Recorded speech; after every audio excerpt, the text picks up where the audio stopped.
அண்மையில் சீமான் வந்து வேலு நாச்சியாரை இது பண்ணி பேசும்போது திப்பு சுல்தானுக்கும் சேர்த்து அவருக்கு வந்து புகழணும், அவரை வணங்கணும் அப்படிங்கிற மாதிரி ஒரு ஸ்டேட்மெண்ட் விட்டார்.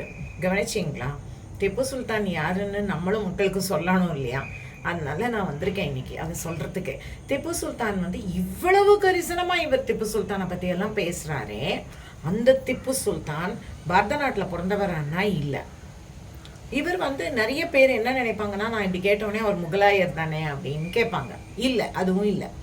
அவர் வந்து அரேபிய குடும்பத்தை சேர்ந்தவர். அவங்க வந்து வேலை இல்லாமல் பிழைப்பு தேடி பாரத நாட்டுக்கு வராங்க.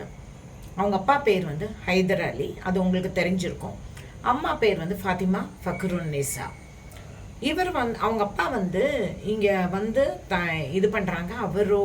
அவர் வந்து ஒரு பெரிய மிலிட்ரி ஆஃபீஸராக ஆகுறாங்க.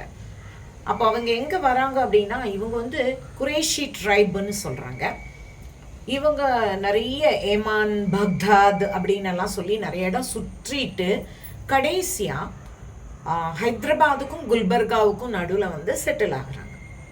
இப்போது அந்த இடத்துல வந்து அவங்க தன்னுடைய மிலிட்ரி ஜீனியஸ்ன்னு தான் சொல்லணும்.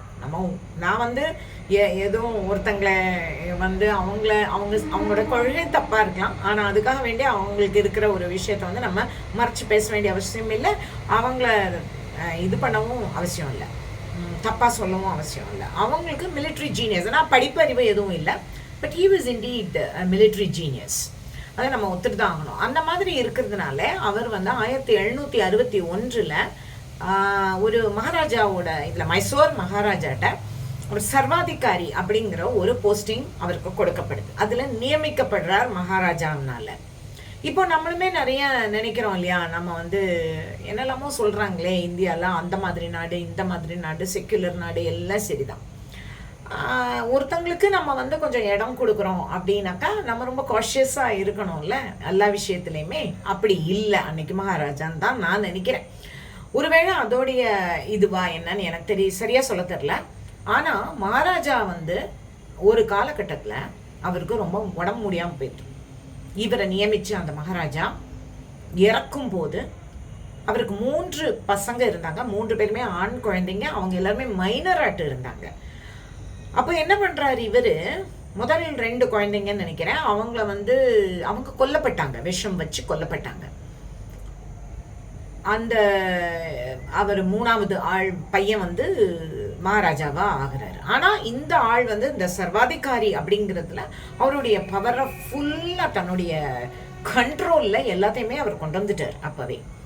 அப்படி இருக்கும்போது அவர் பதவியை விட்டு இறங்கின பின்னாடி திப்பு சுல்தான் சர்வாதிகாரி அப்படிங்கிற அந்த பொசிஷனுக்கு வந்த பின்னாடி திப்பு வந்து உண்மையிலேயே சர்வாதிகாரியாக ஆயிடுறாரு.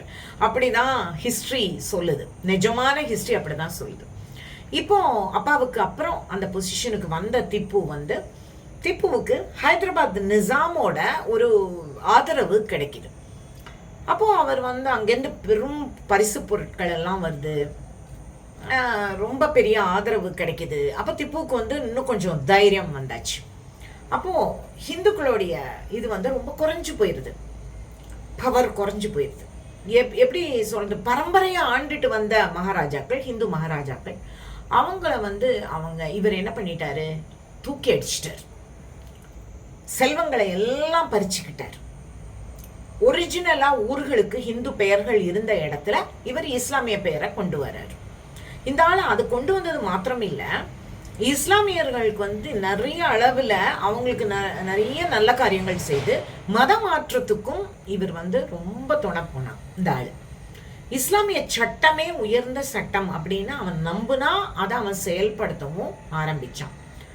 அப்போ இந்த மாதிரி எல்லாம் ஆன உடனே 1786 நினைக்கிறேன், 1786 அப்போ வந்து மகாராஜாவை முற்றிலுமாக இவனால அப்புறப்படுத்த முடிந்தது.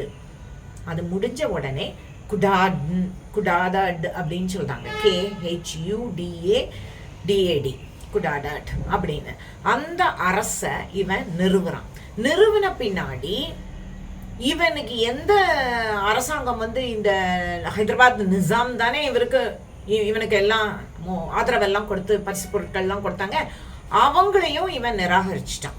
ஃப்ரைடே ப்ரேயர்ஸில் இவனோட பேர் தான் அங்கே வந்து சொல்லப்படணும் அப்படின்னு இவன் கொண்டு வந்தான். அப்புறம் தன்னையவே பாத்ஷா அப்படின்னு பிரகடனப்படுத்திக்கிட்டான். அப்போ இந்த ஆட்சிக்கு வர்றதுங்கிறது ஏதோ பெரிய போர்லாம் நடந்து அல்லது ஒரு நல்ல காரியமா நல்ல விஷயமாட்ட எதுவும் நடந்து அது அப்படியெல்லாம் இல்லை. இது வந்து என்ன சொல்றது, ரொம்ப குயுக்தினால ரொம்ப கேவலமான ஒரு விஷயம். ஒரு ஆளோட குழந்தைங்களெல்லாம் கொண்டுட்டு இவங்க இப்படி வருவாங்களா? இப்படிதான் இவங்க வந்தாங்க. அப்போ மகாராஜாவை, அந்த 3வது மகன் மகாராஜாவா இருந்தாங்க இல்ல, அவங்கள வந்து சிந்தியால கொண்டு போய் சிறையில அடைச்சிட்டு ஒண்ணுமே இல்லாம ஆக்கிட்டான். அப்போ இப்படிப்பட்ட, அதாவது நம்ம நாட்டுல அவன் பிறக்கவும் இல்லை, அவன் வந்து நியாயமான வழியில அந்த அரசுக்கு வரவும் இல்லை, ரொம்ப கேவலமான முறையில குழந்தைங்களை அவர் ஒரு மகாராஜாவையும் சரி, இவங்களுக்கு எந்த பதவியா அந்த சர்வாதிகாரிங்கிற பதவியை கொடுத்த மகாராஜாவையும் சரி, அவருடைய குழந்தைங்களும் சரி, அவங்கள வந்து வாழ வைக்கவும் இல்லை. அவங்கள சொல்ல போனா விஷம் வச்சு கொண்டு இருக்காங்க. அப்படிப்பட்ட ஆட்களை நம்ம வந்து வணக்கம் செலுத்தணும், வீர வணக்கம் செலுத்தணும் அப்படின்னு ஒரு கோஷ்டி. அதுல இந்த சீமான் வேற, இவரெல்லாம் என்ன தமிழன்? அப்போ இந்தியாவில் இல்லையா தமிழ்நாடு? பாரத தேசம் தான் முதல்ல பெருசு. அதுல நம்ம ஒரு பார்ட் தமிழ்நாடு, தமிழகம் அப்படின்னு. இந்த நாடுங்கிற அந்த வார்த்தையினால தான் இவ்வளவு. அது எனக்கு புரியல, எப்படிதான் இவங்க வந்து இந்த மாதிரிலாம் இன்டர்பிரேட் பண்றாங்க அப்படின்னு சொல்லிட்டு. நாடானா நிலம், அவ்வளவுதான், நிலப்பரப்பு, அவ்வளவுதான் அந்த நாட்டுக்கு அர்த்தம். சரி, இப்போ இவங்க ஏன் இந்த மாதிரி சொல்றாங்க அப்படிங்கிறதுக்கு நீங்க தான் எனக்கு விளக்கம் சொல்லணும். ஆனால் இந்த விஷயம் வந்து இப்படிப்பட்ட இழிவான ஒரு பிறவிய இவங்க வந்து எப்படி வணக்கம் செலுத்தணும், அவங்கள நினைவு கூறணும் அப்படின்னு இவங்க சொல்றாங்க அப்படின்னா எனக்கு நிஜமாவே அது புரியல.